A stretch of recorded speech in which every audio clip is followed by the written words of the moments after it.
اور بہت سے رافضی سہولت کار آج کل لوگوں کے دماغ میں اشکالات ڈالتے ہیں جی عمار کو، اور یہ عجیب بات ہے، بڑی دلیل گڑی ہے، حدیث کا من گھڑت ترجمہ، من گھڑت تشریح، اپنے خواہش کے مطابق اس کی ٹرانسلیشن کرنا، اس کی تفسیر کرنا، اس کو آپ دلیل کہتے ہیں؟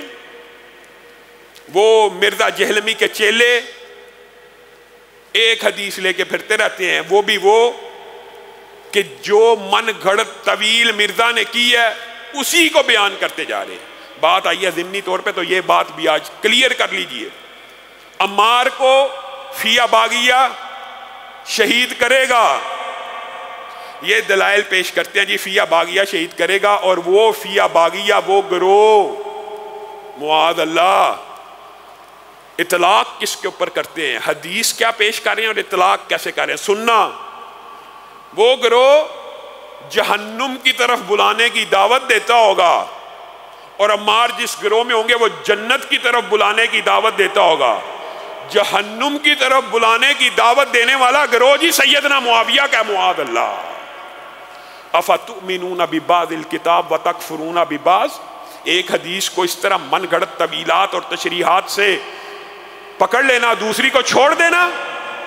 سیدنا حسن کے بارے میں رسول اللہ نے کہا تھا یہ میرا بیٹا سردار ہے، یہ جہنمی، یہ کافروں اور مسلمانوں کی صلح کرائے گا، جہنمیوں اور جنتیوں کی صلح کرائے گا، کہ کیا کہا تھا؟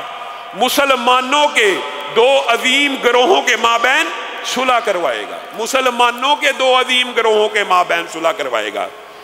کوئی ایک محدث، کوئی ایک امام، کوئی ایک فقیہ آج تک روافض کے علاوہ 1400 سال کی تاریخ میں نہیں گزرا جس نے یہ کہا ہو سیدنا معاویہ جہنم کی طرف بلانے والے تھے۔ یہ بدبخت مرزا جہلمی ہیں اور اس کے چیلے ہیں جنہوں نے روافض کی سہولت کاری کا کردار ادا کرتے ہوئے یہ حدیث کو روافض کے معنوں میں پیش کر دیا کہ عمار کو وہ گروہ شہید کرے گا کہ جو جہنم کی طرف بلاتا ہوگا۔ بھائیو، اس حدیث سے ہی واضح ہے کہ جہنم کی طرف بلانے والا گروہ وہ خارجی بے ایمانوں کا تھا جنہوں نے سیدنا عثمان کو شہید کیا، اور انہوں نے ہی موقع پا کے سیدنا عمار کے اوپر بھی وار کو کیا۔ آپ نے اس گروہ کی ٹرانسلیشن سیدنا امیر معاویہ کی طرف کر دی۔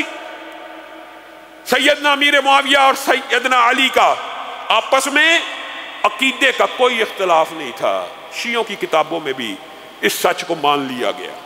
عقیدے کا اختلاف تھا، نمازوں کا اختلاف تھا، رسالت کا اختلاف تھا، روزوں کا اختلاف تھا، کوئی اختلاف نہیں تھا عقیدے کا، تو جہنم کی دعوت کیسے؟ مسلمانوں کے دو عظیم گروہ اور سیدنا امیر معاویہ کو معین جنتی ہونے کی بشارت گزشتہ خطبے میں آپ کے سامنے وہ تفصیلات رکھی ہیں، اور آپ کو یہ حدیث کی جو ٹرانسلیشن وہ بتاتا ہے آپ سمجھتے ہیں وہ حدیث ہے، یہ من گھڑت تشریح ہے کہ سیدنا معاویہ معاذ اللہ ان کا گروہ جہنم کی دعوت خارجیوں کا گروہ دیتا تھا، جنہوں نے اس وقت افراتفری انتشار پھیلا کے مسلمانوں کے مابین، اور پھر آپ کو یہ کیا بندہ کہ حیا نہیں آتی کہ دوسرے گروہ میں سیاسی اختلاف ہونا، پولیٹیکل اختلاف ہو جانا، سیدنا عثمان کے قاتلوں کے اوپر ایک اجتہادی خطا تو کہا جا سکتا ہے، لیکن اس کو یہ کہہ دینا کہ وہ جہنم کی طرف دعوت تھی، جس گروہ کے اندر عشرہ مبشرہ شامل ہوں، طلحہ و زبیر معین جنتی عشرہ مبشرہ میں، امی عائشہ جو قیامت کے دن بھی رسول اللہ کی بیوی ہیں، یہ سارے کا سارا گروہ مرزا جہلمی کے مطابق اور روافض کے سہولتکاروں کے مطابق معاذ اللہ ثم معاذ اللہ جہنم کی دعوت دینے والا تھا۔ یہ کیسا فلسفہ ہے، یہ عقل کے اوپر پردہ ہے، اور اسی لیے شیخ الاسلام نے کہہ دیا تھا کہ کائنات کے اندر روافض سے بدتر گروہ کوئی نہیں ہے۔ وجہ آپ سے پوچھ لیا گیا آپ اتنا سخت فتویٰ کیوں دے رہے ہیں؟ کہا یہ یہودیوں سے بھی بدتر ہیں، یہ عیسائیوں سے بھی بدتر ہیں۔ یہودیوں نے 100 جرم کیے ہوں لیکن انہوں نے اپنے نبی کے ساتھیوں کو برا بلا نہیں کہا، عیسائیوں نے 100 جرم بھی کیے ہوں انہوں نے اپنے نبی کے حواریوں کو کبھی برا بلا نہیں کہا۔ یہ ایسے بدبخت ہیں جس نبی کا کلمہ پڑھا اسی کے سسر برے، اسی کی بیویاں بری، اسی کے داماد برے. اور کربلا کا واقعہ تو 20 سال بعد آیا تھا. مرزا جہلوی اور ان کے رفقا اس بات کے اوپر غور نہیں کرتے کہ کربلا کا سانحہ تو 20 سالوں کے بعد رونما ہوا. یہ ابو بکر و عمر کے خلاف کیوں ہیں؟ آپ ان کی سہولت کاری کرتے رہے کہ مسئلہ جی کربلا کا واقعہ ہے. اگر مسئلہ کربلا کا واقعہ تو اس سے 20 سال پہلے فوت ہو جانے والے ابو بکر و عمر کو گالیاں کیوں دیتے ہیں؟ اور سیدنا معاویہ، حضرت ابو بکر و عمر جتنے متقی بن کے آ جائیں ان کی زبانوں سے نہیں بچ سکتے. اور اس بدبخت نے یہی دعویٰ کیا کہ میری زبان سے نہیں بچ سکتے. میرے بھائیو، اسی طرح امت محمدیہ کی اور بھی بہت سی خصوصیات ہیں. ان میں سے ایک خصوصیت یہ بھی ہے کہ یہ امت محمدیہ کے اوپر دین کو مکمل کر دیا گیا. سب کو پتا الیوم اکملت لکم دینکم، یہ آیت اللہ رب العزت نے نازل کی اور یہ امت محمدیہ کا اعزاز ہے. اور امت محمدیہ کو جو فضائل اور مناقب ملے وہ اسی وجہ سے ملے کہ ان کے اوپر دین کو، ادیان کو مکمل کر دیا گیا. ان کے اوپر نبوت کو مکمل کر دیا گیا. ان کے اوپر جو نبی آیا وہ صرف ایک قوم کا بڑا بن کے نہیں آیا بلکہ سارے جہانوں کا، سارے زمانوں کا، ساری قوموں کا بڑا بن کے آ گیا. یہ امت محمدیہ کی خصوصیات ہیں.